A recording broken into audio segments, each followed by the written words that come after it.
പ്രിയ പ്രേക്ഷകർക്ക് സീരിയൽ ന്യൂസിലേക്ക് സ്വാഗതം. കൂടുതൽ സീരിയൽ ന്യൂസുകൾ അതിവേഗം ലഭിക്കുന്നതിന് ഈ ചാനൽ സബ്സ്ക്രൈബ് ചെയ്യുക. ബെൽ ഐക്കൺ മറക്കാതെ ക്ലിക്ക് ചെയ്യുക. വീഡിയോ ഇഷ്ടമായി എങ്കിൽ ലൈക്ക് ചെയ്യാൻ മറക്കരുത്. അഭിയെ ഞെട്ടിച്ചുകൊണ്ടുള്ള വഴിത്തിരിവുകൾ ഉണ്ടായിരിക്കുകയാണ്. അഭി ചെയ്ത തെറ്റുകളെ പറ്റി കാര്യങ്ങൾ വ്യക്തമാക്കിക്കൊണ്ട് ദേവയാനി മുന്നിലേക്ക് വന്നത് തിരിച്ചടിയായിരിക്കുകയാണ് അഭിയുടെ പ്രതീക്ഷകൾക്ക്. ഒരിക്കലും ഇങ്ങനെയൊക്കെ സംഭവിക്കുമെന്ന് അഭി വിചാരിച്ചതല്ല. ഇനി എന്തു ചെയ്യും? ആ ഒരു ചോദ്യമാണ് ഇപ്പോൾ മുന്നിൽ ബാക്കിയാകുന്നത്. ഒരിക്കലും ഇങ്ങനെയൊരു തിരിച്ചടി പ്രതീക്ഷിച്ചതല്ല അഭി.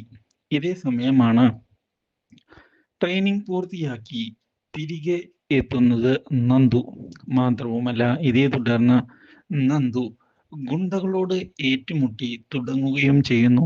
ഇതെല്ലാം കാണുന്ന നന്ദുവിൻ്റെ അച്ഛനും അമ്മയും നന്ദുവിനെ ചെന്ന് കാണുകയാണ്. ഇനി എൻ്റെ ജീവിതത്തിലെ തീരുമാനങ്ങൾ ഞാൻ തന്നെ എടുക്കും എന്ന് വ്യക്തമാക്കുന്ന നന്ദു ഇതേ തുടർന്ന് ആദർശിനെ ചെന്ന് കാണുകയാണ്. അനിയോട് ഇനിയും എൻ്റെ പിറകെ വരരുത് എന്ന് പറയണം ആദർശേട്ടാ.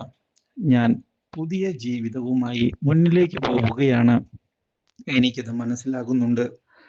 ഞങ്ങളുടെ എല്ലാവിധ സപ്പോർട്ടും നിനക്കുണ്ടാകും എന്ന് ആദർശ് പറയുന്നു. പക്ഷേ ഇതേ തുടർന്നാണ് അപ്രതീക്ഷിതമായ ദുരന്തം നന്ദുവിന് വന്ന് സംഭവിക്കുന്നത്. Do like, share and subscribe.